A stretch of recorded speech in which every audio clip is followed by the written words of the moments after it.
Assalamualaikum warahmatullahi wabarakatuh. Perkenalkan, saya Nara Purnamasari dengan NIM 44412300164 Universitas Sultan Ageng Tirtayasa. Pada kesempatan kali ini, saya akan memberikan tutorial untuk menganalisis fungsi produksi COP12 menggunakan aplikasi SPSS. Nah, di sini saya sudah memiliki contoh kasus di mana seorang peneliti ingin melakukan penelitian tentang estimasi fungsi produksi padi di Provinsi Banten. Terdapat 4 variabel independen, yaitu variabel luas lahan sebagai X1, variabel benih sebagai X2, variabel pupuk sebagai X3, dan variabel tenaga kerja sebagai X4. Adapun variabel dependennya yaitu produksi padi. Di sini saya menggunakan data sebanyak 30 sampel sebagai berikut.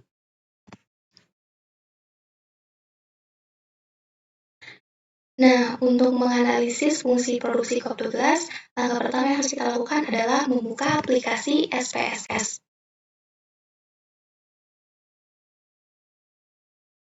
Setelah aplikasi SPSS telah dibuka, maka akan muncul tampilan seperti ini. Kita klik cancel saja. Kemudian pada data view, kita masukkan data yang telah kita peroleh tadi. Kita masukkan data ini, tapi kita pindahkan terlebih dahulu data-data ini ke dalam Excel seperti ini. Setelah kita pindahkan ke dalam Excel, kemudian kita salin data.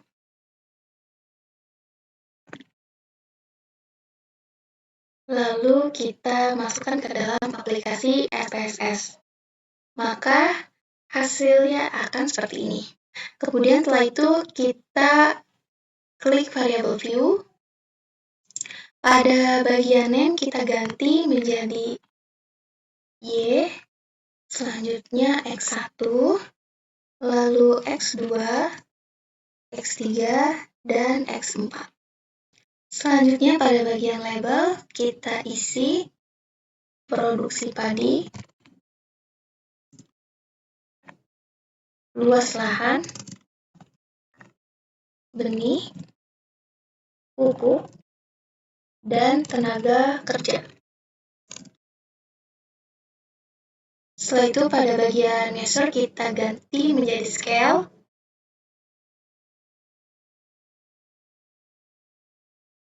Nah, setelah semuanya diganti, kita kembali ke data view, maka tampilan aplikasi SPSS akan seperti ini. Selanjutnya, kita perlu mentransformasi variabel Y, X1, X2, X3, dan X4 ke dalam bentuk logaritma. Dengan cara kita klik transform, kemudian klik compute variable, lalu pada target variabel kita ketik L, N, Y, pada function group kita klik yang AL, pada function and special variables kita klik LN, kemudian kita klik panah atas, lalu kita masukkan produksi padi ke dalam numeric expression. Setelah itu kita klik OK. Maka variabel Y telah ditransformasi ke dalam bentuk logaritma. Selanjutnya kita lakukan hal yang sama untuk X1, klik transform, klik compute variable, kita ganti LNY menjadi LN X1, kemudian ganti di bagian numerik juga menjadi LN X1, lalu klik OK. Maka variabel X1 telah ditransformasi. Selanjutnya kita lakukan hal yang sama untuk variabel X2.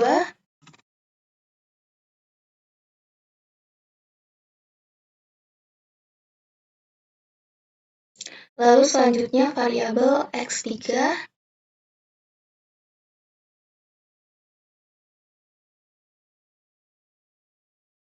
Kita klik OK. Dan yang terakhir, variabel X4. Kita klik OK. Nah, setelah semua data telah kita transformasi, langkah selanjutnya adalah kita klik variable view, kemudian pada bagian label kita isi sama seperti tadi produksi padi tapi dengan caps lock.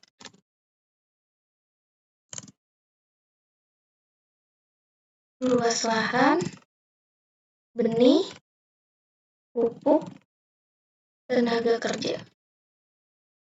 Setelah itu kita kembali ke data view, lalu untuk menganalisis fungsi produksi COP12, kita klik analyze, lalu kita klik regression, pilih linear, kita masukkan produksi padi LNY ke dalam dependent, masukkan luas lahan LNX1 ke dalam independent, masukkan benih LNX2 ke dalam independent, masukkan pupuk LNX3 ke dalam independent, dan masukkan tenaga kerja LNX4 ke dalam independent. Setelah itu kita klik OK. Nah, maka output atau hasil analisis fungsi produksi COP12 menggunakan aplikasi SPSS telah berhasil atau telah selesai. Kemudian langkah selanjutnya kita interpretasikan output dari aplikasi SPSS ini. Setelah kita mendapatkan output dari aplikasi SPSS, langkah selanjutnya adalah kita interpretasikan fungsi produksi COP12. Yang pertama ada tabel variabel entered atau removed, di mana variabel ini digunakan untuk menunjukkan variabel yang masuk dan keluar pada fungsi produksi COP12. Nah, berdasarkan tabel ini diketahui bahwa variabel independennya yaitu luas lahan, benih, pupuk, dan tenaga kerja, serta tidak ada variabel yang dikeluarkan. Selanjutnya, tabel model summary. Nah, pada tabel model summary, nilai R ini menunjukkan seberapa kuat hubungan antara variabel X1, X2, X3, dan X4 terhadap Y. Nah, pada tabel model summary kita dapatkan nilai R sebesar 0,955, yang artinya menunjukkan hubungan yang positif sangat kuat antara variabel luas lahan, benih, pupuk, dan tenaga kerja terhadap produksi padi. Kemudian kita dapatkan nilai adjusted R-square sebesar 0,898 atau sama dengan 89,8%. Yang artinya variabel luas lahan, benih, pupuk, dan tenaga kerja mempengaruhi variabel produksi padi sebesar 89,8%, sedangkan sisanya dipengaruhi oleh variabel lain. Kemudian ada standard error of the estimate, ini kita peroleh sebesar 0,16503. Nah, variabel standard error of the estimate ini menunjukkan hasil ukuran kesalahan nilai prediksi. Artinya, kesalahan dalam memprediksi produksi padi ini sebesar 0,16503. Semakin kecil standar errornya, maka semakin kecil juga prediksi kesalahannya. Kemudian, jika standar errornya semakin besar, maka semakin besar juga prediksi kesalahannya. Kemudian, selanjutnya tabel ANOVA. Nah, berdasarkan tabel ANOVA, ini kita ketahui nilai F hitung sebesar 64,674. Di mana dengan DF1 itu sama dengan K merupakan banyaknya variabel X. Karena variabel X yang kita gunakan sebanyak 4, maka DF1 ini sama dengan 4. Kemudian untuk DF2 ini rumusnya N dikurangi K dikurangi 1. N ini merupakan jumlah sampel, K ini banyaknya variabel, dan dikurangi 1.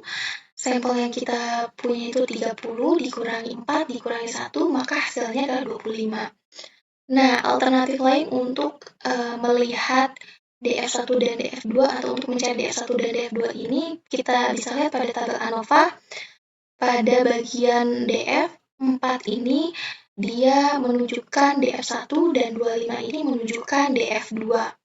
Setelah kita mengetahui DF1 dan DF2-nya, kemudian kita cari F-tabelnya pada tabel F.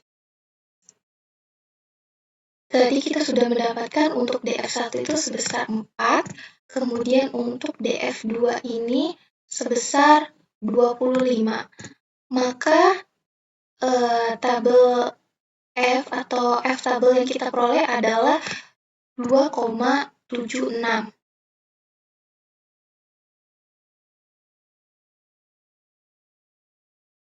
Nah, setelah itu kita bandingkan antara F hitung dengan F tabel.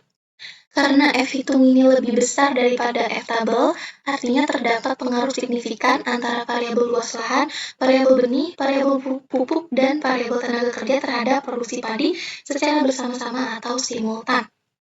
Nah, selanjutnya kita lihat nilai signifikasi yang kita peroleh dari analisis fungsi produksi COP12 menggunakan aplikasi SPSS. Di sini kita peroleh nilai signifikasinya itu 0,000. Di mana dengan taraf nyata 0,05, maka kita bandingkan nilai signifikasi dengan taraf nyata.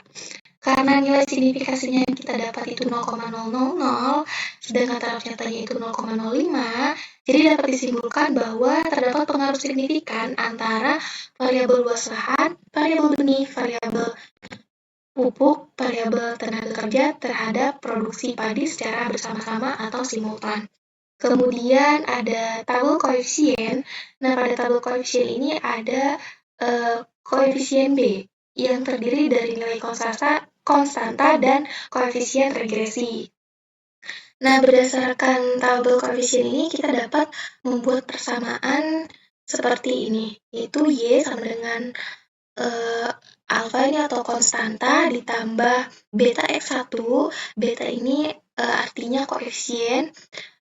Beta X1 tambah beta X2 tambah beta X3 ditambah beta X4 ditambah error atau galat. Nah, kemudian kita tinggal masukkan saja nilai-nilai yang ada di tabel koefisien. Di sini untuk konstantanya itu 0,875 kita masukkan, kemudian X1-nya itu 0,857, X2-nya itu 0,67, kemudian untuk X3-nya ini minus 0,011, lalu untuk X4 ini 0,025. Nah, dari persamaan ini kita memperoleh interpretasi bahwa nilai konstanta ini memiliki nilai positif sebesar 0,875. Artinya menunjukkan pengaruh yang searah antara variabel independen dan variabel dependen. Hal ini menunjukkan bahwa jika semua variabel independen, yaitu variabel luas lahan, benih, pupuk, dan tenaga kerja ini bernilai 0 atau tidak mengalami perubahan, maka nilai produksi padi adalah 0,875. Kemudian, nilai koefisien regresi variabel luas lahan memiliki nilai positif 0,857. Artinya, jika luas lahan ini bertambah 1%, maka produksi padi akan naik sebesar 0,857. Nah, tanda positif ini menunjukkan pengaruh yang searah antara variabel independen dan variabel dependen. Kemudian, ada nilai koefisien regresi variabel benih. Variabel benih ini juga memiliki nilai positif yaitu 0,067. Artinya, jika benih bertambah 1%, maka produksi padi akan naik sebesar 0,067. Nah, tanda positif ini menunjukkan pengaruh yang searah antara variabel independen dan variabel dependen. Kemudian nilai koefisien regresi untuk variabel pupuk, yaitu sebesar minus 0,11. Nah, karena nilainya negatif, hal ini menunjukkan pengaruh negatif atau berlawanan arah antara variabel pupuk dengan produksi padi. Artinya, jika variabel pupuk bertambah 1%, maka sebaliknya, variabel produksi padi ini akan mengalami penurunan sebesar minus 0,11 dengan asumsi bahwa variabel lainnya dianggap konstan. Kemudian nilai koefisien regresi variabel tenaga kerja ini memiliki nilai positif yaitu 0,025. Artinya, jika tenaga kerja bertambah 1%, maka produksi padi akan naik sebesar 0,025. Tanda positif ini menunjukkan pengaruh yang searah antara variabel independen dan variabel dependen. Selanjutnya, fungsi produksi COP12 kita memperoleh persamaan seperti ini. Kemudian kita dapat menjumlahkan variabel X untuk menentukan return to scale, di mana return to scale itu hasil penjumlahan dari X1, X2, X3, dan X4. X1 ini kita peroleh 0,857 ditambah 0,067 dikurangi, hal ini karena variabel pupuk ini bernilai minus, jadi kita kurangi 0,011 ditambah 0,025, hasilnya yaitu 0,938. Lalu kita interpretasikan fungsi produksi kopiogas ini, di mana jika A plus B sama dengan 1, artinya skala hasil konstan atau konstan return to scale. Ini merupakan tambahan hasil yang konstan atas skala produksi. Bila semua input naik dalam proporsi yang tertentu dan output yang diproduksi naik dalam proporsi yang tepat, jika faktor produksi di-2 kalikan, maka output naik sebesar 2 kalinya. Kemudian A plus B lebih dari 1, ini artinya skala hasil meningkat. Hal ini merupakan tambahan hasil yang meningkat atas skala produksi. Kasus ini di mana output bertambah dengan proporsi yang lebih besar daripada input. Contohnya bahwa seorang petani yang merubah penggunaan semua inputnya sebesar 2 kali dari input semula dapat menghasilkan output lebih 2 kali dari output semula. Kemudian A plus B ini kurang dari 1, artinya skala hasil menurun. Hal ini merupakan tambahan hasil yang semakin menurun atas skala produksi. Contoh kasusnya itu di mana output bertambah dengan proporsi yang lebih kecil daripada input. Atau seorang petani yang menggunakan semua inputnya sebesar 2 kali dari semula menghasilkan output yang kurang dari 2 kali output semula. Nah, berdasarkan nilai elastisitas produksi padi yang didapat dari hasil penjumlahan koefisien X1, X2, X3, dan X4 adalah 0,93. Maka 0,938 ini kurang dari 1. Artinya, fungsi produksi padi ini bersifat decreasing return to scale atau skala hasil menurun. Hal ini menunjukkan bahwa output bertambah dengan proporsi yang lebih kecil daripada input. Atau seorang petani yang menggunakan semua inputnya sebesar 2 kali dari semula menghasilkan output yang kurang dari 2 kali output semula. Selanjutnya kita uji T. Untuk uji T ini kita menguji seluruh variabel X. Pertama ada T itu untuk luas lahan, di mana di tabel kita peroleh 3,962. Kemudian untuk DF-nya ini sebesar 25. Lalu kita cari di tabel T-nya. Kita menggunakan taraf nyata atau signifikasi 0,05. Kemudian untuk DF-nya itu kita memperoleh 25. Maka hasil T tabelnya itu sebesar 1,70814 untuk T tabelnya.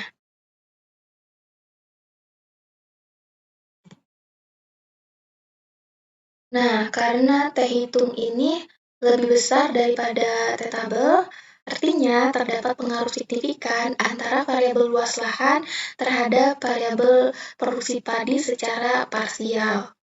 Selanjutnya kita lihat T hitung benih. Sini kita dapatkan untuk T hitung benih sebesar 0,252 dengan DF 25, kita cari untuk T tabelnya. Masih menggunakan taraf nyata yang sama dan DF yang sama, maka kita memperoleh hasil 1,70814 untuk T tabel. Nah, kita bandingkan T hitung dengan T tabel. Karena T hitung ini lebih kecil daripada T tabel, artinya tidak terdapat pengaruh signifikan antara variabel benih terhadap variabel produksi padi secara parsial. Selanjutnya untuk T hitung pupuk, kita lihat bahwa nilainya itu minus 0,039. Kita masukkan nilainya minus 0,039, kemudian untuk DF-nya sama, dan untuk T tabelnya juga masih sama, maka kita bandingkan. Karena T hitung ini lebih kecil daripada T tabel, artinya tidak dapat pengaruh signifikan antara variabel pupuk terhadap variabel produksi padi secara parsial.